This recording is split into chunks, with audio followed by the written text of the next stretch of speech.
আসসালামু আলাইকুম গাইস, কি অবস্থা সবার? আসলে অনেক অনেক বেশি ভালো আছো। আমাদের গেমের ভিতরে কিন্তু রাত 12টার আপডেট অনুসারে ক্রিমিনাল বান্ডেল রিটার্ন করা হয়েছে।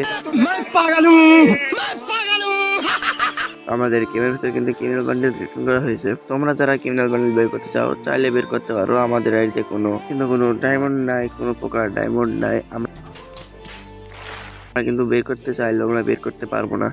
কিন্তু ক্রিমিনাল বান্ডেল রিটার্ন করছে তা ঠিক আছে, কিন্তু ক্রিমিনাল বান্ডেলে তোমরা মেন করা দেখো। তোমাদের যাতে এক্সচেঞ্জ স্টোরে তোমরা কিনতে চাও, তোমাদের কত কি ডায়মন্ড লাগবে তোমরা খালি দেখো।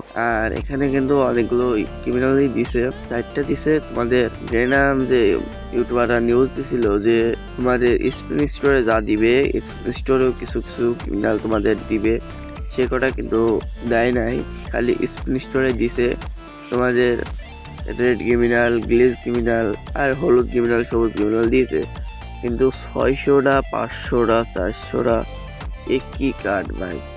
কার্ড যতগুলো লাগবে এই কটা কার্ড নিতে গেলে তো তোমাদের যান জীবন বেড়াই যাবে। তো আমি জানা মতে তোমাদের ক্রিমিনাল বান্ডেল বের করার কোনো দরকার নাই। আর যাদের লাক ভালো তাদের অল্প ডায়মন্ডে বেড়াই গেলে আলহামদুলিল্লাহ। আর আমার জানা মতে বেড়াবে না, যেহেতু কার্ডের স্পিন টোকেনের স্পিন অনেক বেশি দিছে, সেহেতু আমার জানা মতে বেড়াবে। তো আমার জানা মতে ক্রিমিনাল বান্ডেল বের করার কোনো দরকার নেই। আর তোমাদের ক্রিমিনাল বের করতে মনে চাই কিন্তু তোমাদের হাতে টাকা পয়সা না থাকে, তোমরা চলে যেতে পারো গেমস ক্লাব বিড়িতে।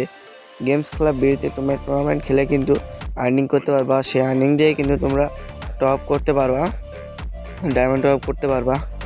তো এই ছিল আজকের ভিডিওটি। কেমন লাগলো অবশ্যই কমেন্ট বক্সে বলে যাবা। আর আমার চ্যানেলটা অবশ্যই সাবস্ক্রাইব করে দিবা। আর এই ভিডিওটা একটা লাইক করে দিবা। সবাই ভালো থাকবা, সুস্থ থাকবা। আল্লাহ হাফেজ।